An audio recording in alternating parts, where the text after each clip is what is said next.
Rádio Rio de Janeiro, a emissora da Fraternidade, passa a apresentar Luz na Penumbra, programa que leva ao seu coração a mensagem da doutrina espírita.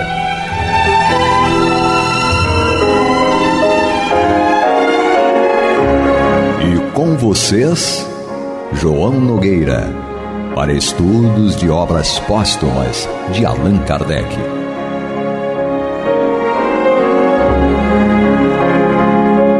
Bem, meus queridos amigos e irmãos, aqui estamos nós, uma vez mais, para levar até vocês o programa Luz na Penumbra, o estudo de obras póstumas. E nós estamos dando continuidade ao estudo e iniciando um novo capítulo. Aqui comigo, para nós conversarmos a respeito do livro Obras Póstumas, está minha esposa, Paloma Nogueira. Olá a todos. E vamos então à leitura inicial do capítulo que fala sobre, na verdade, é o estudo sobre a natureza do Cristo. Kardec abre um parágrafo, um capítulo, na verdade, dentro desse capítulo, um subtítulo que é Fontes das Provas sobre a Natureza do Cristo. E aí Kardec coloca da seguinte forma: a questão da natureza do Cristo foi debatida desde os primeiros séculos do cristianismo e pode-se dizer que ainda não se acha solucionada, pois que continua a ser objeto de discussão. Foi a divergência das opiniões sobre este ponto que deu origem à maioria das seitas que dividiram a Igreja há 18 séculos, sendo de notar-se que todos os chefes dessas seitas foram bispos ou membros titulados do clero. Eram, por conseguinte, homens esclarecidos, muitos deles escritores de talento, abalizados na ciência teológica, que não achavam concludentes as razões invocadas a favor do dogma da divindade do Cristo. Entretanto, como hoje, as opiniões se firmaram mais sobre abstrações do que sobre fatos. Sobretudo, o que se procurou foi saber o que o dogma continha de plausível ou de irracional, deixando-se, geralmente, de um lado e de outro, de assinalar os fatos capazes de lançar sobre a questão uma luz decisiva. Kardec inicia fazendo as ponderações de que muita coisa, a gente não tem assim uma bibliografia, algum livro, né, que possa falar de Jesus, homem, ser humano, que viveu aqui, encarnou aqui entre nós há 2000 anos.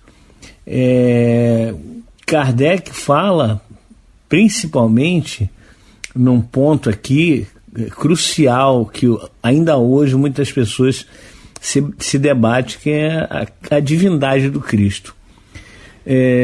Na segunda-feira passada, no programa Debate na Rio, nós chegamos a conversar sobre isso, falando que muitas coisas foram adulteradas nas Escrituras. A Bíblia, em muitos pontos, não é como era o original, como os discípulos e os apóstolos escreveram. Ela foi alterada em alguns pontos por ignorância e em outros pontos, como dizia Orígenes, por audácia perversa dos seus revisores. Nesse ponto da divindade do Cristo, há que se entender que Jesus, apesar de dizer eu e o Pai somos um, ninguém vem a mim, ninguém vem ao Pai senão por mim, melhor dizendo, Jesus não estava se colocando como Deus. Ele estava dizendo que ele seria aquele que poderia traduzir o pensamento divino para nós, fazendo com que nós percebêssemos esse pensamento divino e pudéssemos, ao compreender os ensinamentos divinos, poder praticar em nossas vidas. Que esse é o objetivo central do Evangelho. é que nós possamos aplicar aquilo que nós aprendemos no seu Evangelho. Infelizmente, as pessoas se pegam em detalhes que não nos levam a lugar nenhum, somente a cisões, né, a divisões, e aí com isso fica uma discussão estéril, cada um querendo provar que a sua tese está correta, e o principal, que é a moral de Deus que o Cristo nos trouxe, nós deixamos de lado. Então nós precisamos retornar entendendo que Jesus, não importa se tem provas materiais ou não da existência de Jesus, mas o que importa são os ensinamentos dele, que estão aí e são absolutamente fantásticos, a ponto de Gandhi, Mahatma Gandhi, dizer que se todos os livros do mundo se perdessem e só restasse o Sermão do Monte, nada estaria perdido. Porque o Gandhi entendia que no Sermão do Monte estão as orientações mais fundamentais para a nossa vida. Ali no Sermão do Monte, principalmente segundo Mateus, Lucas também traz, mas o Lucas traz um trechinho muito pequeno, Mateus traz o Sermão do Monte mais ampliado, mais aprofundado. São 3 capítulos desses ensinamentos. E o que tem ali é moral. O que tem ali é única e exclusivamente a moral do Cristo. Então, hoje, nós vemos aí muita gente, inclusive politizando o Cristo, né? Muita gente se utiliza o Cristo para facilitar a entrada dessas pessoas na política, né? Neste ou naquele cargo político, o que é inadmissível, sinceramente. O Cristo não se presta a esse papel. O Cristo veio para libertar as consciências e não para que possamos nos utilizar dele para trampolim para qualquer que seja o objetivo. Mas infelizmente é aquela história. Nós, os seres humanos, ainda longe da perfeição, nós acabamos confundindo muitas coisas. A gente age conforme nossas conveniências, né, gente? De achar que usando o nome de Cristo podemos barganhar alguma coisa, né? A gente está se iludindo, pura ilusão. A gente está, na verdade, ao invés de evoluir, procurar evoluir, a gente está, parece que regredindo, né? Ou talvez como adiando, né, João?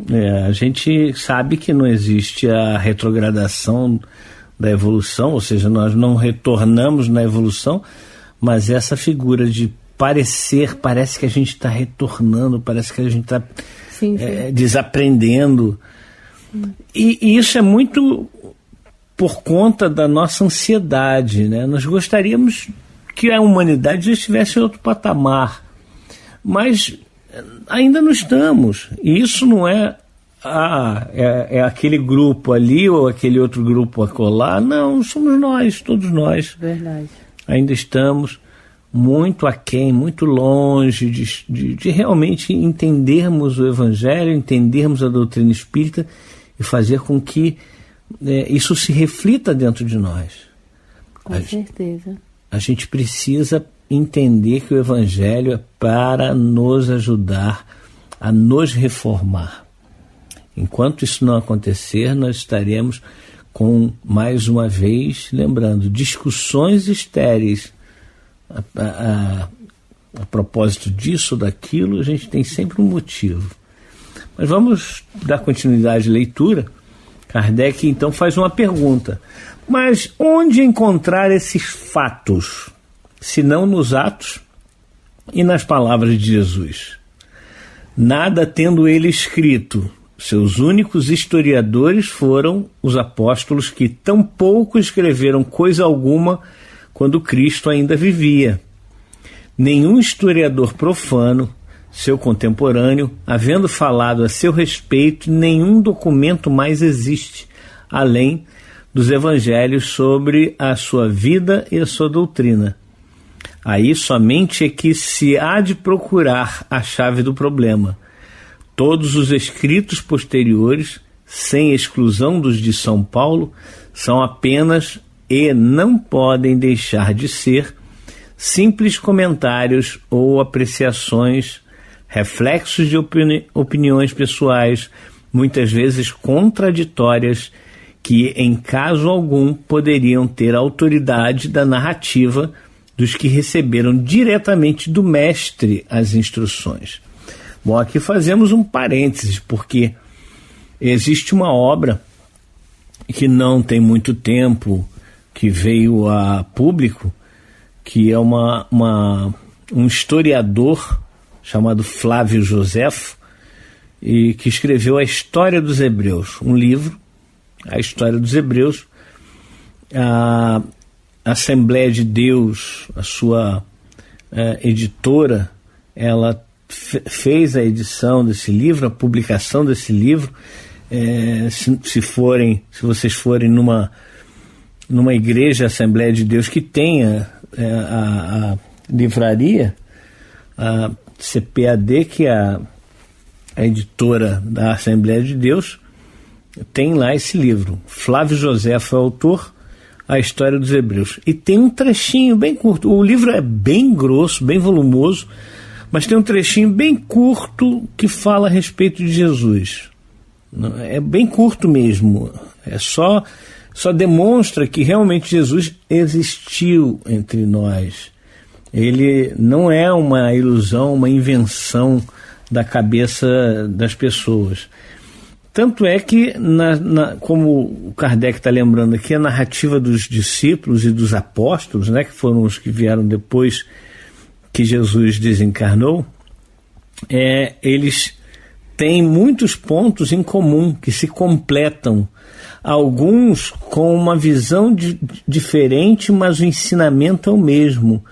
E quando você pega várias pessoas observando alguma coisa, por exemplo, se nós estivéssemos num determinado local, sei lá, umas 4 pessoas, para ser o número dos evangelistas, e nós 4 presenciássemos um acidente de trânsito.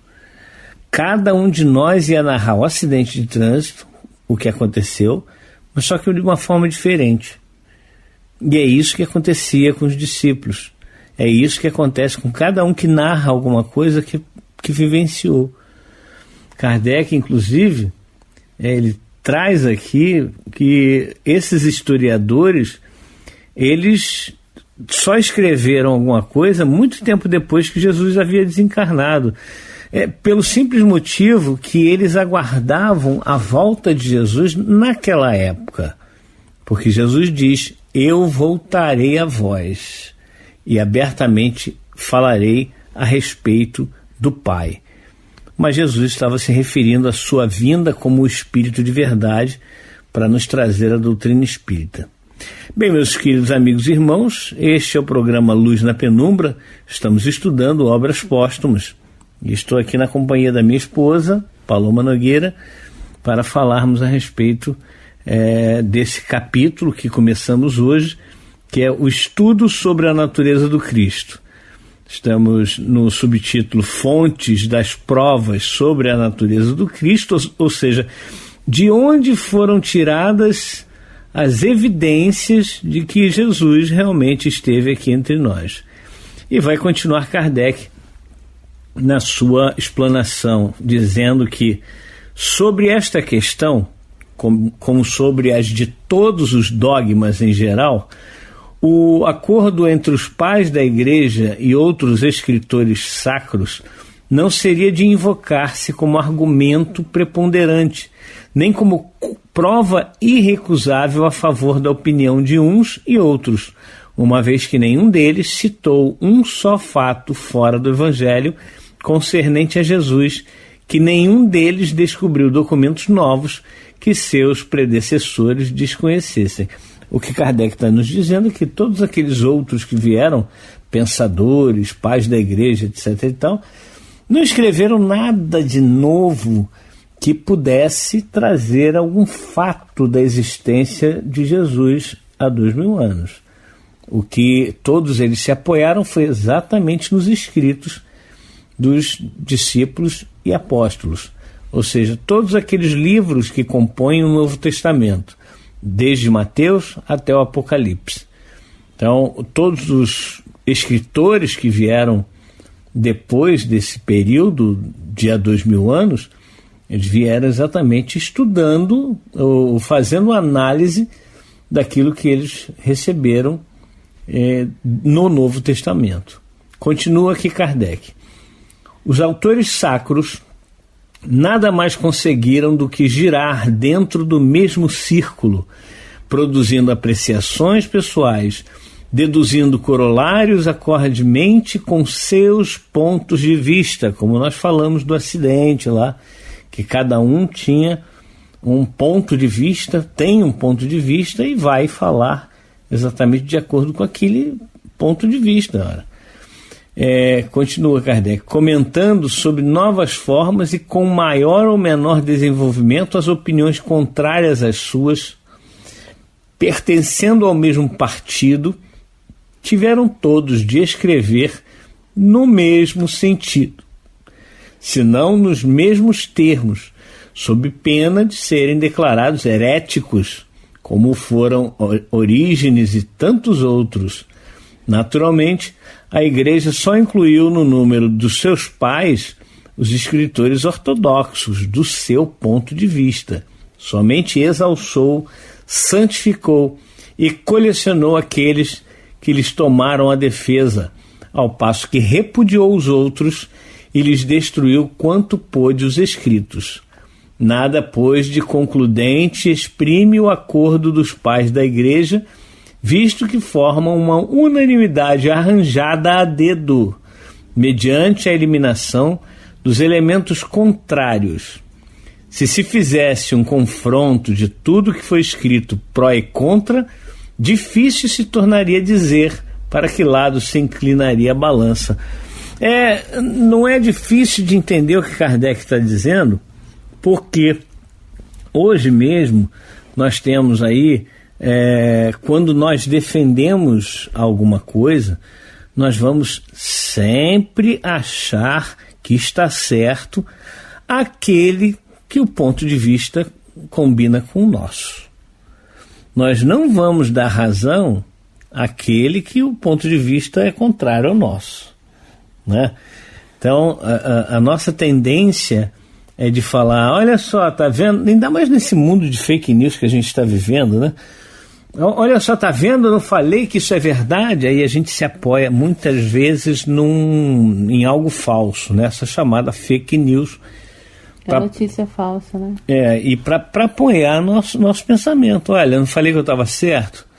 Porque a vaidade humana, ela faz isso com a gente. Nós vamos defender uma ideia porque nós temos vergonha de dizer que estávamos errados. Às vezes a gente sabe que está errado, mas a gente não admite. A gente não quer admitir. Admitir é como se fosse fraqueza. É um sinal de fraqueza para muitas pessoas. Não vou admitir.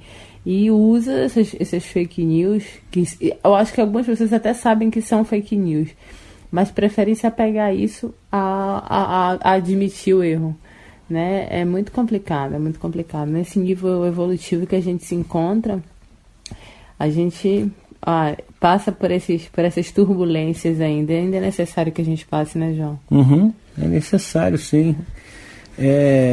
Nada acontece por acaso. Nós não estamos passando por essa pandemia por acaso. Há uma necessidade de se reavaliar tudo o que nós estamos passando, todas as coisas que nós pensamos. Será que eu estou realmente com a razão? Será que eu estou defendendo um ponto realmente correto? Isto é verdade? E a gente vai se enganando, porque a nossa vaidade é muito grande. Então, voltamos a dizer, admitir o erro, voltar atrás e falar, poxa, eu estava errado, gente, desculpe. Eu acho tão digno isso, a pessoa que consegue chegar e falar, eu estava errado, desculpem. É muito digno. Para mim, a pessoa que faz isso cresce muito no meu conceito. Porque nós ainda estamos tateando no escuro. O que é verdade? Quem de nós pode dizer que conhece a verdade? Por mais que nós tenhamos aí nas mãos hoje, nós, os espíritas, essa expressão mais clara da verdade que tem hoje na face da Terra, que é a doutrina espírita, mas mesmo assim, quando nós vemos algumas pessoas desenvolvendo algum tema dentro da codificação, às vezes a gente ouve cada disparate, mas é aquela história, é a visão da pessoa. E aí, o que a gente faz? Vamos estudar mais, aprender mais, e aí podemos realmente ter um embasamento, mas não para dizer, eu sou mais inteligente, eu sei mais do que você, não, mas para colocar as coisas nos seus devidos lugares. Quando a gente amadurecer o suficiente para ter essa postura, ou seja, chamar alguém, olha, você falou isso, isso, isso, mas vamos ver por outro ângulo, veja isso, isso, isso. Se a pessoa entender, e, poxa, não é que você tem razão, é verdade. Olha, acontece isso entre os meus irmãos de estudo doutrinário, que nós temos até grupos de estudo, pessoas muito inteligentes, muito esclarecidas na doutrina, e que às vezes tem um conceito equivocado, e a gente chama atenção, a gente fala, olha, isso aqui, você já levou em consideração isso, esse ponto aqui? Sim, não. Se nós tivermos a nossa vaidade exacerbada, não vamos admitir, não, isso aí é teu pensamento e tal, e não quero saber disso. Mas não, a gente discute sem a paixão que está destruindo muitas vezes as amizades, inclusive seio familiar, né? Mas vamos continuar aqui o texto. Kardec vai nos mostrar uma coisa muito interessante. Isto nada tira ao mérito pessoal dos sustentadores da ortodoxia, nem ao valor que demonstraram como escritores e homens conscienciosos, sendo advogados de uma mesma causa e defendendo-a com incontestável talento, haviam forçosamente de adotar as mesmas conclusões, claro. Longe de intentarmos apontá-los no que quer que fosse, apenas quisemos refutar o valor das consequências que se pretende tirar do acordo de suas opiniões. Todo mundo estava com o mesmo pensamento, então iam defender aquele ponto sem ninguém para contrariá-los. Então não tem mérito, né? Não é válido quando você, ao invés de debater as ideias e ser muitas vezes até contrário com aquilo que está sendo colocado, não, está todo mundo indo no mesmo caminho, com as mesmas ideias. Então não tem ideia a contrariar. É o que Kardec está colocando. Continua ele. No exame que vamos fazer da questão da divindade do Cristo, pondo de lado as sutilezas da escolástica que unicamente serviram para tudo embaralhar sem esclarecer coisa alguma, apoiar-nos-emos exclusivamente nos fatos que ressaltam do texto do Evangelho e que, examinados friamente, conscienciosamente e sem espírito de partido, superabundantemente facultam todos os meios de convicção que se possam desejar. Ora, entre esses fatos, outros não há mais preponderantes nem mais concludentes do que as próprias palavras do Cristo, palavras que ninguém poderá refutar sem infirmar a veracidade dos apóstolos. Pode-se interpretar de diferentes maneiras uma parábola, uma alegoria, mas afirmações precisas, sem ambiguidades, repetidas 100 vezes, não poderiam ter duplo sentido. Ninguém pode pretender saber melhor do que Jesus o que ele quis dizer, como ninguém pode pretender estar mais bem informado do que ele sobre sua própria natureza. Desde que ele comenta suas palavras e as explica para evitar todo equívoco, é a ele que devemos recorrer, a menos lhe neguemos a superioridade que lhe é atribuída e nos sobreponhamos à sua própria inteligência. Se ele foi obscuro em certos pontos, pode usar de linguagem figurada, por usar de linguagem figurada no que concerne à sua pessoa, não há equívoco possível. Antes de examinar as palavras, vejamos os atos. E com isso terminamos o programa de hoje. Esperamos nos reencontrar na próxima semana, se assim Deus permitir. Até lá. Até lá, meus amigos. Você está ouvindo o programa Luz na Penumbra.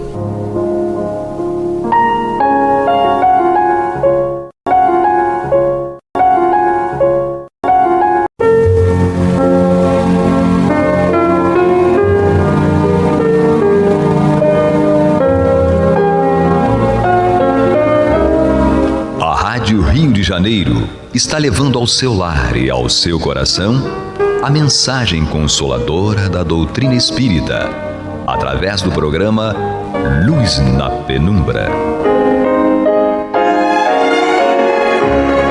E agora com vocês, Antônio de Pádua Barbosa e Marta Batista.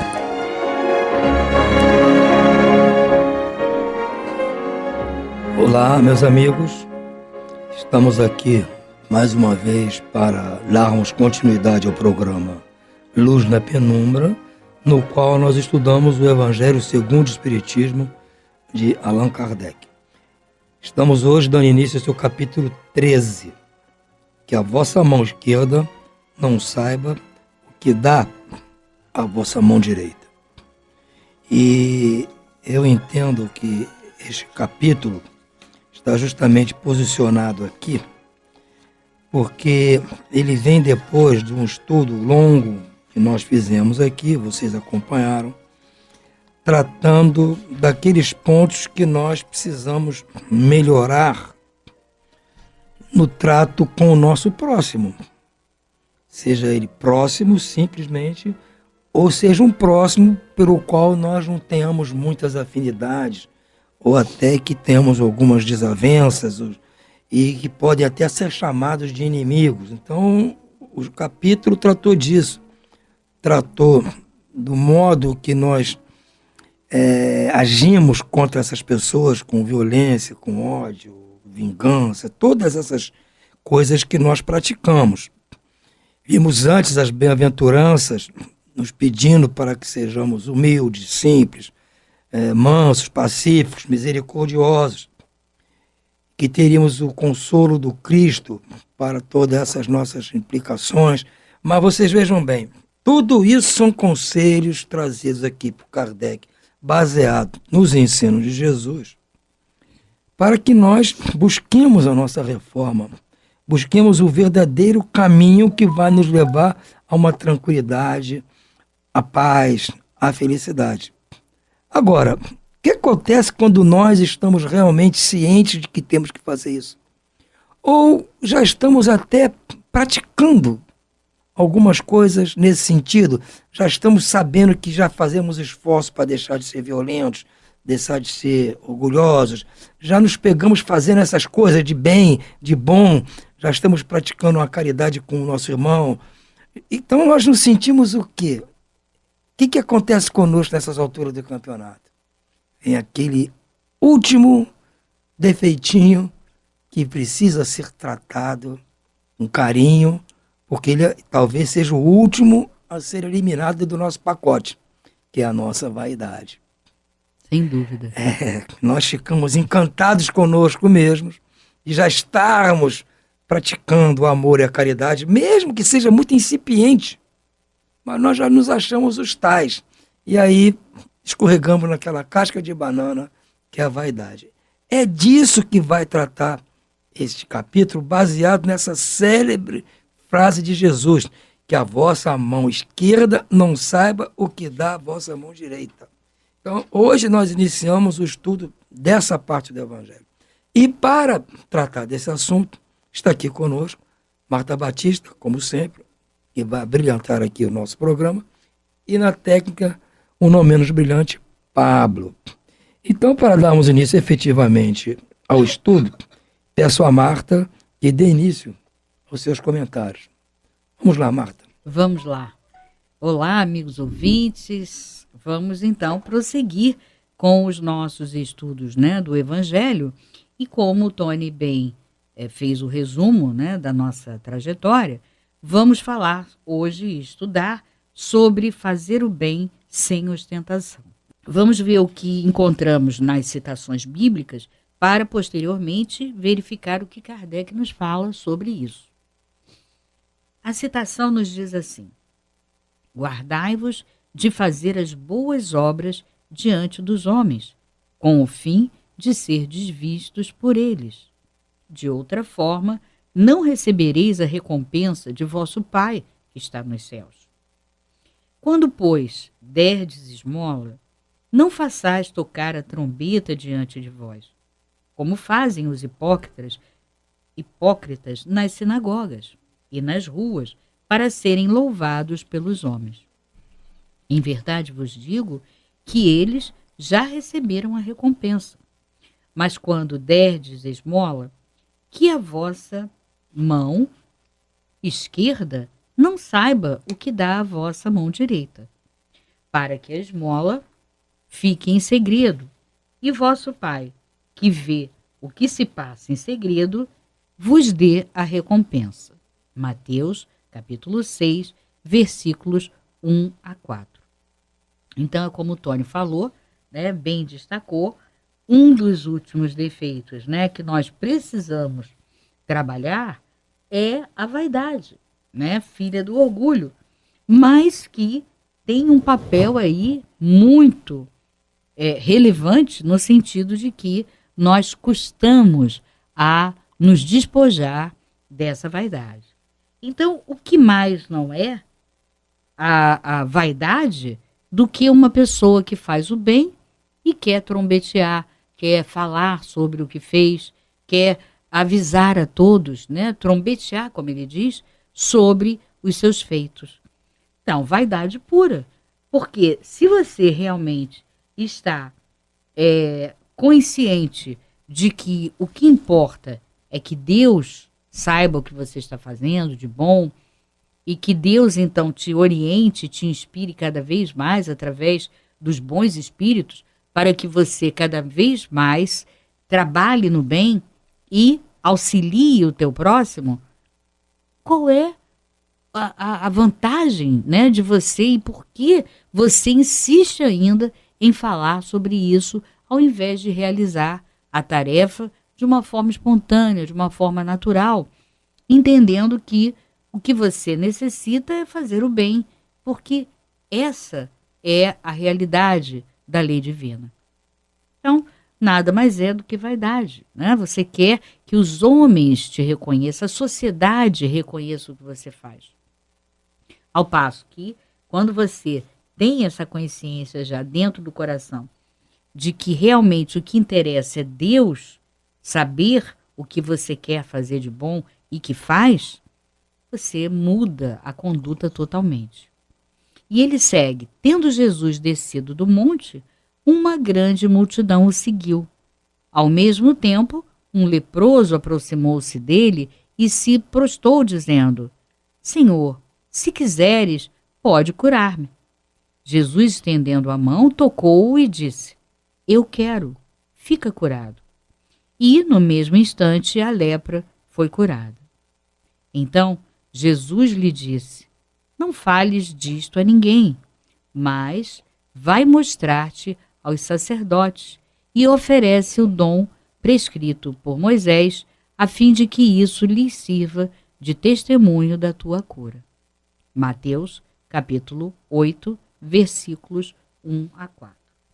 Então a gente vai começando a destacar, para que a gente possa entender melhor, né, o que Jesus queria nos dizer com a frase: que a vossa mão esquerda não saiba o que faz a direita, ou o que dá a vossa direita.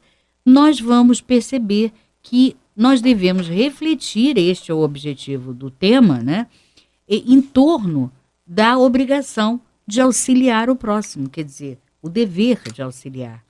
né? E a gente vai perceber também que as atitudes que nós devemos evitar, né, são todas mostradas aqui por Kardec, e que nós devemos e quais nós devemos cultivar ao praticar o bem. Então, nessas duas citações, né, a gente primeiro pergunta o que significam essas palavras. Não saiba a vossa mão esquerda, né, ou não, o que faz a vossa direita, ou o que dá a vossa direita, significa que nós devemos fazer o bem pela satisfação de auxiliar o nosso irmão necessitado, e não como um meio de chamar a atenção sobre nós mesmos, né? Que aí seria o nosso ego falando mais alto. E na realidade, o que importa, nós já constatamos, é que Deus saiba das tuas boas ações. Então, é isso que nós precisamos nos conscientizar.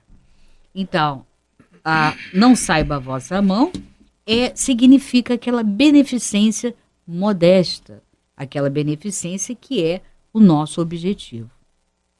Uma outra coisa também que nós observamos é que Jesus afirma, né, que aqueles que atendiam, alardeavam, melhor dizendo, a caridade praticada, eles já receberam a sua recompensa.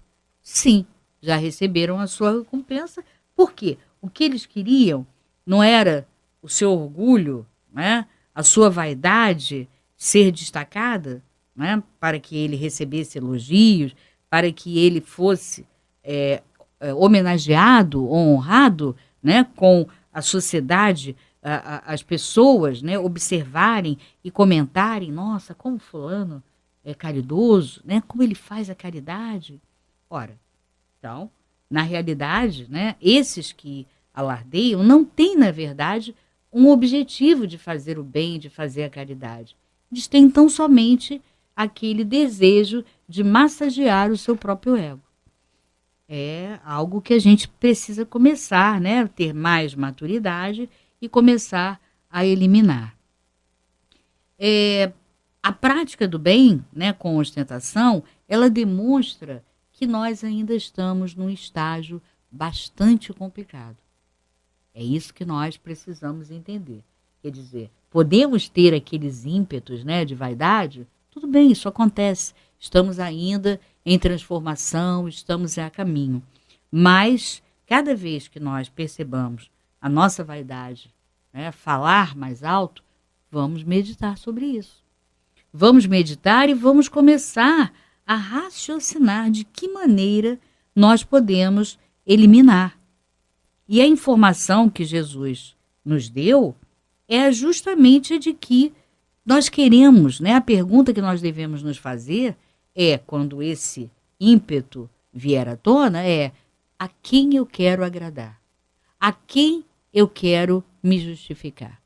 Quero me justificar perante Deus ou perante os homens? Então é algo que a gente vai ter que se perguntar sempre, até que nós consigamos eliminar ainda esses vestígios de vaidade dentro de nós. Vestígios aí, né, quando eles surgem, porque não são vestígios, ainda está bem impregnado dentro de nós. E aí nós nos perguntamos, então como é que nós devemos auxiliar o próximo? Nós devemos ajudar o nosso irmão de caminhada discretamente, né? E, evidentemente, devendo ocultar aquele gesto, né, que nós fazemos para auxiliar, para estender a mão ao próximo, nós devemos ocultá-lo, até para que aquela pessoa que está sendo auxiliada não se sinta humilhada. Porque a gente vê muitas pessoas ajudam várias, né, parentes, ajudam pessoas que elas encontram precisando, mas sempre querendo destacar o que estão fazendo. Então, é algo que a gente tem que ver, tem que raciocinar sobre isso, porque a pessoa que está recebendo aquela caridade, ela se sente triste, se sente humilhada diante daquela, né, aquela pavonice que a gente faz, né, e trombeteando o que está fazendo. E observamos muito a caridade dessa forma. É uma caridade, entre aspas, né? porque você está humilhando e diminuindo aquela pessoa. Então vamos ver o que Kardec nos fala no seu texto, para que possamos retirar ainda mais informações. Ele nos diz: fazer o bem sem ostentação é um grande mérito. Esconder a mão que dá é ainda mais meritório. Quer dizer, então, é um mérito você fazer o bem, né? Sem ostentação. Agora, mais ainda, além de você não ostentar, é você ainda esconder a mão que oferece, a mão que dá. Então, é mais meritório, como ele diz. É o indício incontestável de uma grande superioridade moral. Porque, para ver as coisas de uma forma mais elevada que o comum, é preciso não considerar a vida presente e identificar-se com a vida futura. É preciso, em uma palavra, colocar-se acima da humanidade para renunciar à satisfação que o testemunho dos homens proporciona e esperar a aprovação de Deus, que esta sim é que nós devemos realmente levar em conta. Aquele que considera mais a aprovação dos homens, que é de Deus, prova que tem mais fé nos homens que em Deus. Quer dizer, nada disso a gente para refletir quando nós estamos na nossa vida do dia a dia e que acontecem circunstâncias como essa. Se a gente começa a raciocinar, a gente vai começando a ver o quanto é infantil, o quanto é imaturo essas atitudes, né, de nos vangloriarmos e de querermos a aprovação dos homens em detrimento da aprovação de Deus. E ele diz que a vida presente é mais importante para ele que a futura, ou mesmo que não acredita na sua existência da vida futura. Se ele diz o contrário, age como se não acreditasse no que diz. Então, toda vez que nós estivermos diante de uma situação como essa, não só no fazer o bem, no fazer a caridade, mas até em outras circunstâncias em que somos chamados a fazer uma escolha, né, de ter uma atitude correta, nós devemos pensar nessa vida presente versus vida futura. Porque esse é o mote para que nós, então, tenhamos a escolha correta, a decisão mais adequada naquele desafio. Porque se nós valorizarmos mais a vida presente, como ele diz, né, não valorizando Deus como mais importante, nós estaremos mostrando falta de fé ou ausência de fé na vida futura. E, além disso, estaremos, então, né, ao fazer isso, nós estaremos deixando de crer naquilo que a doutrina nos propõe, que é a vida futura como sendo aquele alicerce para que nós ampliemos a fé, né, cada vez mais, e ela se torne aquela fé robusta diante dos desafios. Porque, lógico, se a gente não passasse por nenhum problema, seria mais fácil.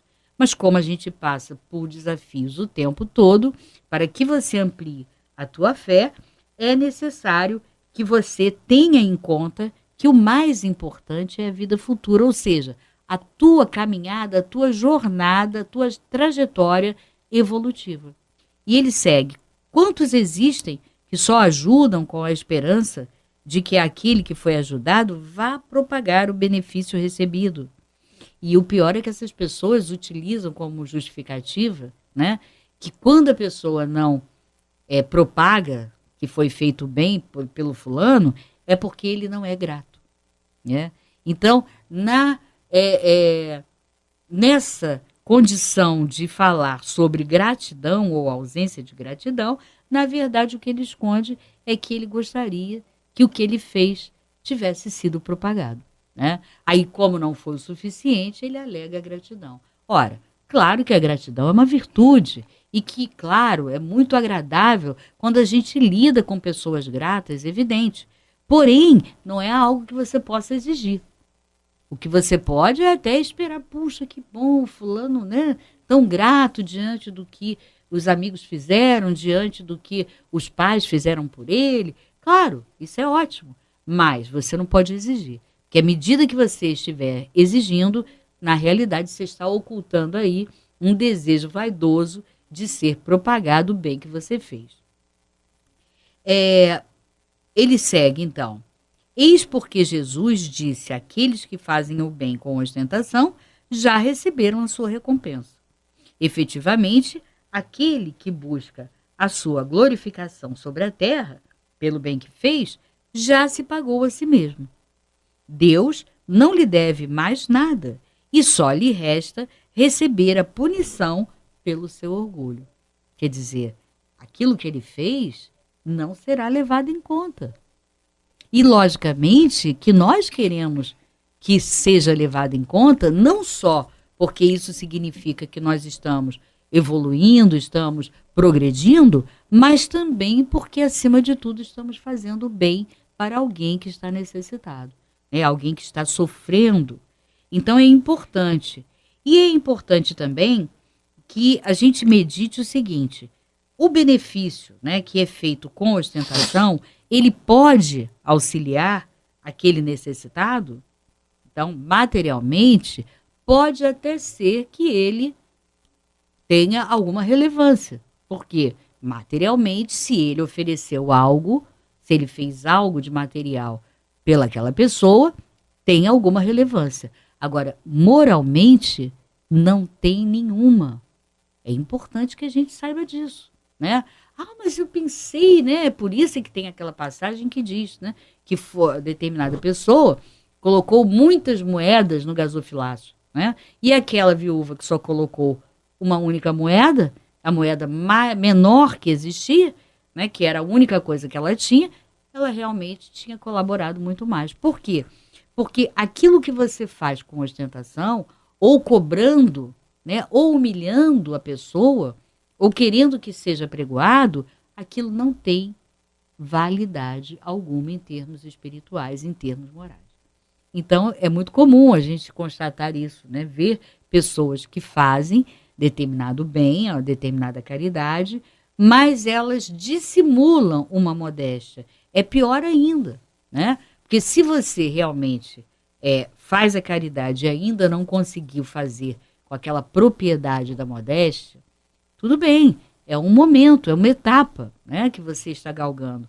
Agora, pior é você fingir que está escondendo a mão, quando na verdade você está ali de olho para ver o que a pessoa está, se ela está percebendo, para depois, em algum momento, mesmo que não seja ali, ela vai falar para os outros: nossa, tive a oportunidade de ver que fulano é caridoso, que a Beltrana é incrivelmente caridosa. Quer dizer, na verdade, está aí, de fato, mais uma vez, o ego querendo ser massageado.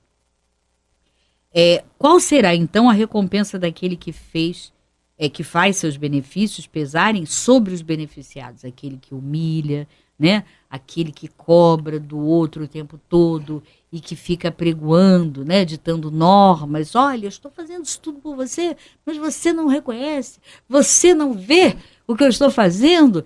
Isso ele está dizendo. Essas pessoas que fazem pesarem sobre os beneficiados, que impõem a eles de alguma forma testemunhos de reconhecimento, que os faz sentir sua posição, engrandecendo o preço dos sacrifícios que faz por eles, para essas pessoas não há nem mesmo a recompensa terrestre. É justamente daí que a gente infere, que moralmente não tem valor aquela caridade, entre aspas, que foi feita. Porque ela é privada da doce satisfação de ouvir abençoar o seu nome. E isso já é um primeiro castigo para o seu orgulho.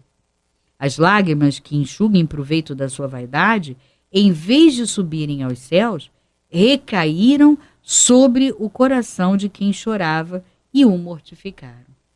O bem que fez não lhe traz nenhum proveito, porque ele o lamenta, e todo bem que é lamentado é uma moeda falsa, sem valor. Então, que reflitamos sobre isso, no trato da caridade, porque muitas vezes nós nos enganamos, não é mesmo, Antônio? Esse realmente é um capítulo meio complicado para nós, Ele permite que a nossa má atitude seja mascarada por uma série de situações, que em tese você está fazendo o bem. Você está tentando amar o próximo, mas você usa desse processo de caridade, de amor, para exercer o seu orgulho de uma forma diferente. Mas o nosso tempo já está esgotado. Ficamos aqui por hoje nesse ponto e vamos dar continuidade no próximo programa. Muita paz a todos.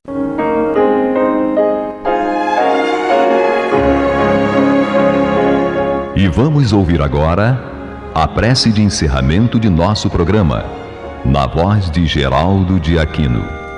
Jesus, dá-nos coragem para a luta, piedade para os insultos e misericórdia para as injustiças e ingratidões. Limpa nossa alma de inveja e ambições mesquinhas, de ódio e de vingança o nosso caminho. E que dentro em pouco, ao recolher-nos de novo ao calor do nosso leito, para que o sono nos dê a paz e o esquecimento das tristezas humanas, possamos sentir, Senhor, no mais íntimo de nosso ser, a doçura indefinível do Teu amor e a grandeza incomparável da Tua divina presença. Que assim seja.